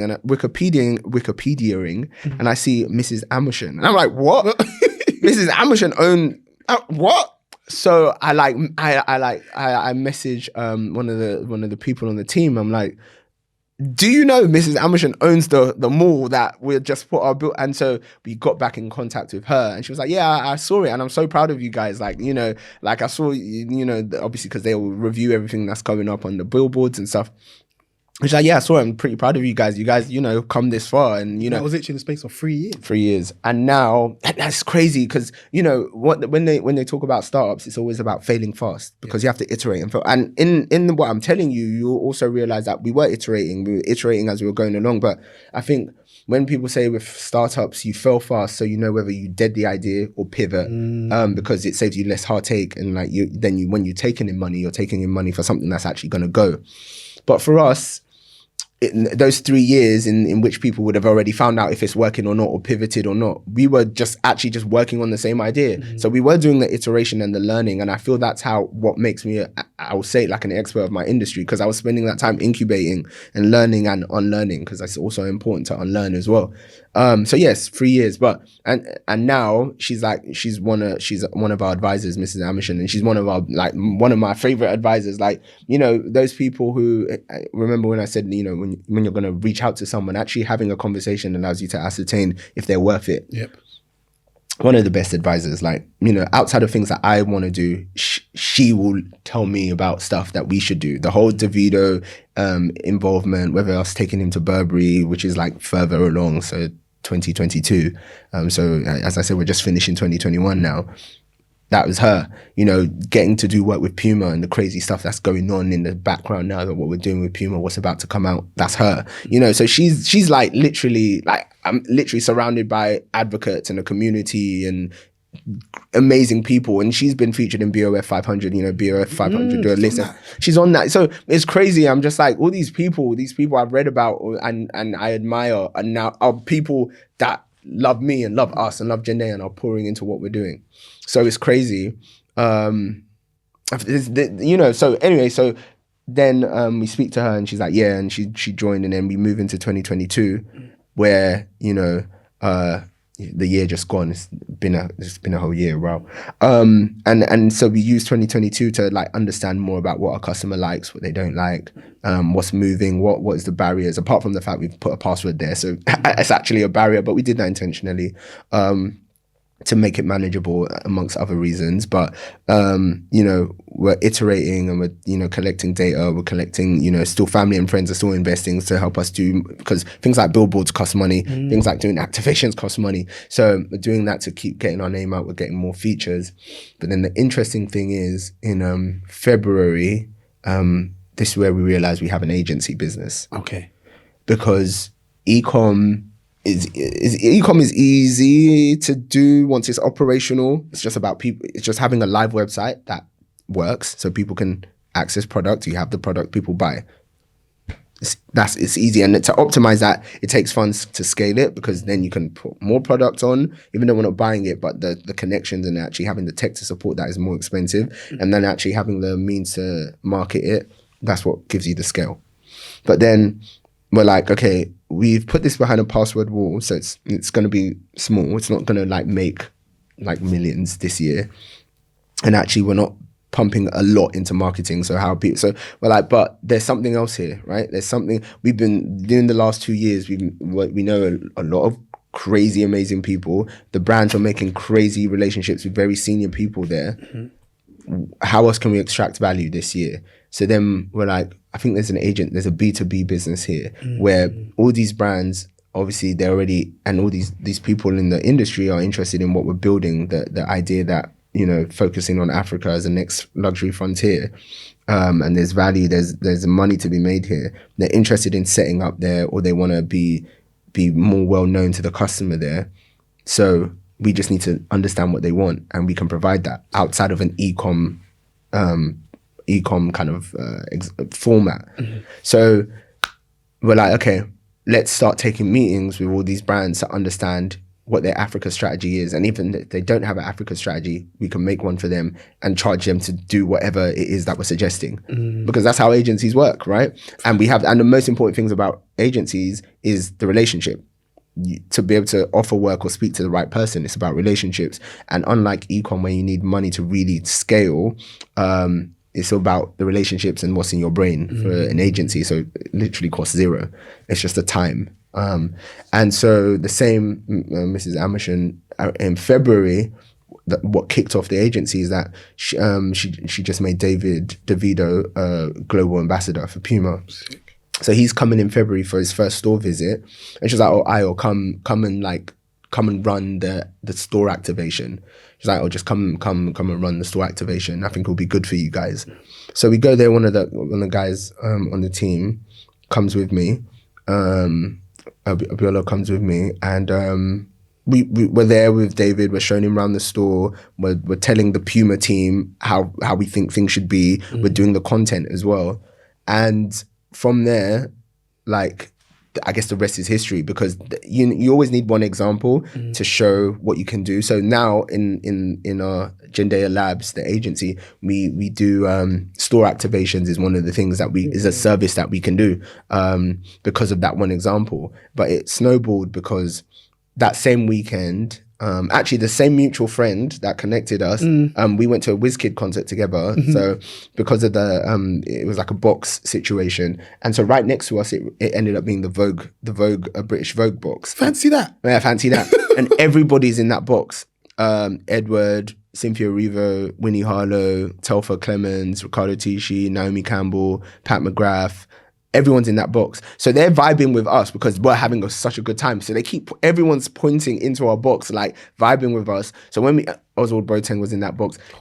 So when we leave, when the concert, it was the WizKid concert, 19th of November, I'll never forget because it was the same day Oswald passed, God forbid, Virgil passed. Anyway, so the concert finishes, but because we're all vibing over the box, over the division, like we all go out and we start speaking. Yeah. That was the night I properly spoke to Ricardo Tisci. So, and then from there, then it's like, oh yeah, let's speak. So we start speaking. Anyway, so fast forward that February where we do the Puma activation. So I also message Ricardo and I'm like, oh, you want to catch up? Are you free? And he was like, yeah, I am. Let's catch up. So that evening we meet after that first Puma activation where we're like, actually we've got something here. We can pitch the brands that we have something to offer B2B directly to them outside of servicing them on an e-com. Puma is obviously not a luxury brand, but Puma is a brand that does luxury activations. They've done collections with Stella McCartney, with Ruidi from Rude. Ami, you know, so we're like, regardless, it's a $1 billion brand and they do all these big activations and they have money to spend. So, you know, anyway, that evening I meet Ricardo since the November before, and I'm like, oh, can we bring Davido to your show? And I remember he puts on his glasses. He's like, yeah, it's cool. Yeah. So, and then the rest is history. So then and then Adekunle Gold is also in town, and and then one of our angel investors, Crystal Kayebi, she's now head of like repertoire for Africa for Sony. Again, and this is the benefit of, you know, family and friends. Even people who haven't invested have connected me to people. Like, you know, some of the relationships we have now haven't even come from investors. And the best investors also, outside of their money, they're going to plug you. Crystal has been amazing at being like, oh, this person's in town, what you guys doing, link up. So that time she was like, AG's in town, Adekunle Gold's in town. And obviously at the time, Davido and AG have a big song called Higher, right? Or Higher, that's blowing up, yeah. So obviously it's even better, it's even more, what's the word, serendipitous. Yeah, what a word. So you get, yeah, bro. You know, it's also English. I loved English at school, by the way. If I didn't do biology at uni, I would have done English, I think, yeah. So she was like, he's in town. And then obviously my guy's creative director there. I told you, in a real life, I don't need to check with anybody. I'm like, bro, can we bring XYZ? He's like, bring them. Like, cause obviously he trusts me as well. He knows like, and obviously he gets that, you know, what we're doing, the position we're playing and what we're doing for Africa. So he trusts if I'm like, oh, we want to do this or this person, blah, blah, blah. So we ended up taking AG and Davido, first ever time, front row Burberry show. And then that's crazy because obviously everyone is seeing it and everyone's hearing it. And obviously because of who some of our investors and our supporters and our network are, they're sharing it, they're telling other people. And so now we're getting an influx of footballers, NBA managers, all of that, and artists themselves coming like, oh, can Jendaya also help us do this? So that's how we now build our VIP sort of community and roster. But it just then snowballs because the footage of us taking David to get dressed at Burberry makes it on the official Instagram page because that was the weekend he came for his tour at the O2. And then that ends up getting like 20 million views or 600K likes because it's on the official Instagram page. And so that's crazy. So that's going off as well. And then everyone's influxing and inbounding. So then we're like, okay, so what we also do in this agency is we can connect brands to the biggest African or otherwise influencers and individuals and, you know, celebrities around the world. So that's another service we list on there. And then through the year, whilst e-com is doing what it's doing, because it's already, as I said, we've got the product, we've got a platform, you can access it with the access code, you're doing what you're doing over there. So the agency, we're just like really revving it up. So from everything from finding or helping Paul Smith find their first brick and mortar partner on the continent in Africa, which happens to be in the Palms Mall. So Antilles Mall. So literally it's just like, okay, plug. So we're doing that to doing MSG with Burner. So we connect with his sister. So the Casablanca outfit that was pulled through us, the jacket and the sheer turtleneck, that was the white trousers, that was us. To you know, there's been a few fits to now. Fast forward to to now, which I guess obviously something big has just recently happened. But I guess there's some stuff I can't talk about. So I'm trying to give you examples of, so 0207 Def Jam, we worked with them to try and help style some new Afrobeats artists. So to show you that our clients on the agency side are not just fashion brands, it's Soho House, it's 0207 Def Jam, it's Hublot, and the great thing with the agency is because over the years where we've been building relationships, we might not have plugged into what we can do with them yet as Jendaya, but because we have a senior contact there, it's in our list. So we know that if ever we wanted to go to them to do something, or if there's ever something that's happening with another active client and we think that, oh, this person could be great to do this with and we can make something out of that, then we make that client live. We'll make it active and we'll be like, oh, by the way, we'd love to have a meeting. We'd love to have a conversation.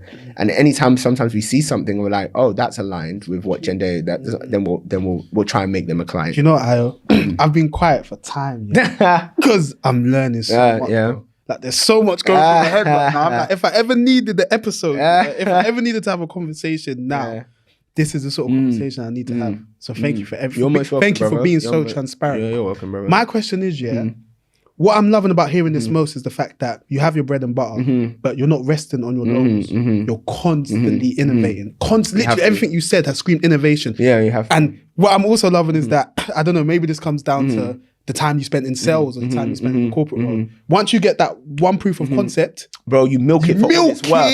You milk it for all it's worth. Ah, gosh. Otherwise, you just be stagnant. You have to milk it. This is what I'm saying. I'm like, yo, you're making it sound so simple. Yeah, I mean, in its core, in its essence, it is. But it's obviously it's a graft, and you're not gonna knock the first time and get all the yeses. But there's value there, and once you have, as I said, one person who you've done it with, it's easy to then you write, and the evidence is there. So I'm not bullshitting you. Like, it's here. You can see what we do. It's actually on the Instagram main page. Yeah. Like, it's actually, you can speak to them. And so yeah, and then it starts snowballing, because then people see us with this person, or we're here, or we're showing up here, or there's content about that, or there's news about that. And then it's adding to the validation, because people are like, oh, wow, you did what? You're here, you did what? You're where? And then so naturally, one begets another, and then it just kind of snowballs. And Ayo, did you know it was going to be like that, in the sense that, I don't know, how do I put this? Like, the Jendaya brand was going to become as powerful as it is now because of, not to be, for lack of a better word, but powerful in the sense that you have all these connections. And I think reputable is a better word. Did you know from the jump that you were going to reach this level of reputability, if that's a word, because of these connections that you're having? So what I did know was that these connections were necessary, even just to build an e-com business. So because I knew they were necessary, for me, it was a non-negotiable. Yeah. So I guess it's a self-fulfilling prophecy, because when you get these sorts of brands, then you become reputable, right? But so it wasn't the goal wasn't necessarily to become reputable. It was more so to actually exist, to actually be able to do what we need to do. We need these brands. And again, being a student of the game, has come up quite a bit. Like, I was strategic in going after certain people, because I knew it would open certain doors and it would help us be reputable, as you said. So it was always that there's a non-negotiable to actually exist and do what we say we are doing, or be who we are, say we are. We need these relationships. We need these brands. And so everything else is just naturally flown through it. I mean, an example of, again, being strategic, I remember 2018, I had read about a guy called Rotimi Akinmayiju, Nigerian guy, and which is, what's also cool, I like the fact that a lot of our investors are actually black. A lot of our, in the industry is very much, European or American, they're the ones that either invest or make all the brands. But I'm glad that I've been able to attract the ethnic and the black people to invest or be around us, and those are the people that are taking us to the next level. That's just a side note. But I remember reading about Rotimi Akinmayiju in 2018, and I was like, this guy sounds really cool. He was COO at Modo Operandi, which is another luxury e-commerce platform, and he was head of operations at Net-a-Porter. But I didn't reach out to him then, because I was like, again, we just did the competition, and I was like, there's some things to say, but it's not going to be like spicy. It's not going to be like it's not going to reel him in. So I was just like biding my time, waiting, and it was after we did the panel in 2020 with Lagos Fashion and Design Week. I dropped him a LinkedIn message. He saw it, he responded. I was like, I'd love to be. I actually put in the stuff we had done because we had stuff we could say and names we could attach. And I ended up with, I'd love to have a conversation about you joining our advisory board. And he was like, yeah, why not? You know, so if I had reached out, I mean, if I had messaged him on LinkedIn in 2018, maybe not. So again, it's about one, being a student of the game. Like, I'm sure a lot of people wouldn't know who he is, but I kind of, in my reading, I stumbled upon him. I was like, oh, cool guy. Okay. Asterisk. And you bide your time and be intentional and be, strategic and say, all right, now, so yeah. And I suppose it also comes down to being self-aware as well. Because I think naturally in the role you're in, being a CEO, because as you're talking, obviously I've known you for a while now, but this is the most in-depth conversation we have. Yeah. I've gauged that you're very, very humble. And I feel like it's through your humility, despite all the success that you're having, that you've been able to kind of build those connections. And because, for example, in 2018, if you became too prideful, you just said, we just done the Monaco thing. To the CEO exactly, now, and that could have affected the trajectory of what that relationship could have been. You had to humble yourself, be self-aware, and be like, you know what, it's not ready, let me wait. And you did that. So thank you, brother. Thank you. Yeah, no, and to your point, I think being self-aware is so important. A lot of people lack that self-awareness, and a lot of people, because they're not self-aware, they're prideful, and pride comes before the fall. And when you're prideful, you don't have goodwill with people, because people, that's the first thing people will say about you. That person actually doesn't respect people. He doesn't respect people. He thinks he's all this. He thinks he's all that. And you could be, because remember, as I said, you have to, in yourself, in a real life, you have to big up yourself. But you can be confident. You can be quietly confident. Quiet storm, all of that. You can be quietly confident, but still be respectful, still be kind, still be aware.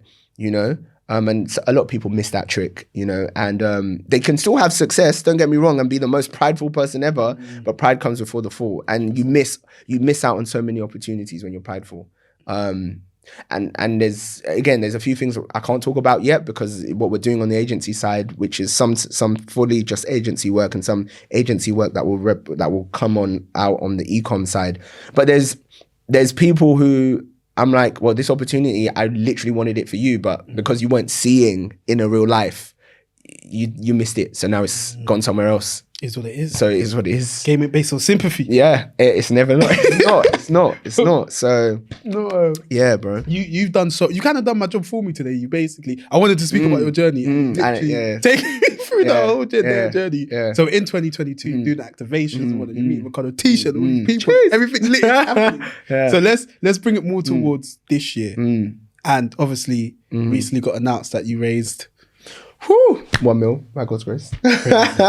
Congrats on that, bro. Thank you, brother. Congrats on that, bro. Yeah. So I just wanted to ask, not necessarily how that came about, but more so, what does that mean for Jendaya then? What does this mean for the future? What are we going to see from Jendaya as a result of this? Yeah, amazing. So future. So one is the e-com platform is no longer behind a password wall. Sick. So we haven't promoted that element yet, because what we're trying to do is optimize the site for even more conversion. And it's crazy because, again, through the 2021 into 2022, where we've made small changes on the website for optimizing conversion, we're getting crazy feedback from crazy people, again, in the industry, like, this is the best website I've ever seen. I'm like, this is a pilot website, bro. Like, the website is wavy though. Thank you. I mean, I like it, but again, when it's your own thing, I'm like, it can always be better. This needs to change, but crazy. Anyway, so what we're going to do is continue optimizing the website for conversion. We've got a few partners that we're going to bring on so you'll start seeing some other things on the website. So when you land on the website, there's it increases the chance of people actually buying. One, you've taken off the password code, so there's no barrier now to actually buy. We're going to be onboarding a lot more brands, a lot more boutiques. So there's actually a breadth of things available for people to buy when they come on, and brands from across the world, including Africa, Asia, South America, European brands, because yes, we have the brands everyone knows and loves on the platform, and as I said, for everyone in the West, it's more so discovery of the other brands from around the world, and the content we create around that will attract you to Jendaya first, and then you're like, oh, I can buy Valentino here as well. I might as well, so more brands as well, and then pushing on the marketing front because we didn't really push the marketing on the e-com in the pilot. That costs a lot of money. I think I said Farfetch and Net-a-Porter spend up to $1 million a month on marketing. You don't have that money. So, of course, that's not, you don't need to do that, but it just gives you context of how they're able to make that such revenue because they invest in the marketing. So you're going to be seeing a lot of marketing from us. So digital marketing offline as well. So more activations, more events where people can actually meet and feel and know about Jendaya tangibly in person, offline, globally as well. Because yes, the effort and the context is global, but also on the continent. So on the e-com side, you'll be seeing a lot of that. And then on the agency side, as I said, it's just, we've already kind of like explored and we've listed like a whole menu of services. It's now in this year, it's about actually rolling out and doing those things with the different sort of clients that we have. We're already starting to put out some monthly recurring services on the agency, whereas agencies usually like a big project or ad hoc things that come, or like a big project that takes a few months, you can't speak about it and then it comes out and it's like, oh wow. But we've obviously, again, being having to make a return and being stable, there's a few things now that we are making like a monthly package so the clients can buy. So you can have retainers basically. Retainers, exactly. So monthly recurring revenue. So things like that. So yeah, it's that and doing a little bit of hiring, or and again, shout out to the team. We have amazing people who've been holding us down, as it were. Some who are no longer who've moved on, but an amazing team who were looking to like kind of bring properly formally into like this Jendaya and what we've been building because of the funds. So yeah, shout out the team, like so many amazing people like who've been helping us in different capacities over the years. And without them it wouldn't be possible. So yeah, I really appreciative of them. I don't need to start naming names because then I might forget somebody, and then it's like, so exactly. So that's what this year's is. We've got some really cool projects in the pipeline. Tell you some offline. But yeah, really cool stuff. And yeah, that's and then we see in another 12 to 15 months, because as I mentioned to you earlier, the fundraising cycle doesn't end. You're always when you're running a startup, in the next ideally 15 to 18 months, you'll have to have a fresh influx of cash. So you're raising in the next 6 to 12 months again to prepare for that. So, and then hopefully we kind of neatly slip into our seed round, and then we raise and then we scale again. The whole idea is to get from A to B, from B to C. So in my mind, I know Jendaya is a lifestyle brand. It's also got some logistics solution somewhere in there. It's got some fintech in there. But no, you don't inundate investors or your community with all of that, because it can get confusing. You say like, okay, so this is the e-com there and the labs there. It can get even that can get confusing to some people. So it's all about getting from A to B, B to C, C to D, and whatever that is the focus. Is that what you present in your deck to your investors until the exit happens, and then when the exit happens, I'll be on a yacht in Monaco. Yeah, my bro. Hey, invite me still, Yeah, of course. Of course. Of course, yeah, exactly. 2 yachts. Decided, yo, bro, you good? Yeah, what you doing tonight? Hey, Paris next week. As you be talking, yeah. I'm so excited for you. Thank you, bro. And I'm so happy we got to have this conversation, because I feel like I'm part of your journey now, and I'm so excited to have another conversation with you in X amount of years when Jendaya's gone on to do this, and you've gone on to speak here, and you've gone on to do this, and because you're so transparent, I know you're going to give me and the listeners the realness, because that's what you've been doing throughout this conversation, and I'm so grateful. Like, I love how the conversation's gone from you speaking about the beginning where you had an interest in fashion, but you obviously didn't know what it could become. That interest in fashion ended up becoming a magazine. That magazine ended up being no more. But the interest was still there. And then now we're here. Do you know what I'm saying? So I could finish the podcast there, but there's a couple more questions. I know Rash is probably thinking, how long we got? How long have we been recording? 5, because they're outside, innit? Oh, okay, all right, cool. Do you know what we got? There part 2. Yeah. Oh, jeez. Rob, why have we been speaking? Oh my days. Oh my gosh. Wait, okay. 3 o'clock, we got 2 hours. Yeah. Damn. Okay, cool. Do you know what, Ayo? Yeah. Thank you again. My for appearing pleasure, on the brother. I've podcast. been looking forward to this. Bro, and it was worth the wait. Yeah, bro. Because this has really been like 2 years in the making. Yeah, it has. Raw boy, it has. Mad, but deep. Yeah. It's good we had the convo now, though. Because it's like a full story, a You fuller get it. story. You get it. Yeah. So obviously I have to Yeah. round off now. Yes, brother. I know you lot are probably thinking there's more to say, but don't worry, me and I will chat. We'll Chatting. chat. So yeah, we end every single podcast the same, which is if you could give advice to like the next generation of fashion designers, people that want to get into fashion, whether that be from, I don't know, the more business side or just within fashion in general, what would it be? I think I've been saying it all throughout. Be a student of the game. Like, really understand the movers, the shakers, the levers that need to be pulled, what you need to be doing to present yourself as a viable option. So be a student of your game. Be a student of the game. I think even you brought this up, but be humble. Like, sit down, be humble, as Kendrick says. Be humble. And humility actually allows you to be self-aware, allows you to actually view the terrain properly, and allows you to admit to what you know and admit to what you don't know, and learn and unlearn accordingly. So be humble, be a student of your game, and believe in yourself. I knew you was gonna say that. Yeah, believe in yourself, bro. Because people will doubt you, lists will doubt you. You won't get that. You won't get that look. Hey, but in real life, but in a real life, you've got to believe in yourself, because that's the conduit in which it's infectious. It helps you to attract a team. It helps you to attract supporters, advisors, investors, and it just is healthy for yourself, because not every day is great, but when you believe in yourself, you're like, right, I know, by grace as well, by faith, by grace of God. So believe in yourself, and you got this. Yeah. My brother, appreciate you, bro. thank you so much, Yeah, bro. of course. Last thing we do is if you could basically just tell them where to find you, Where to find me? where to find Jendaya. Yeah, of course. So Jendaya, just Jendaya, Jendaya. People say Jendaya. Depends on it.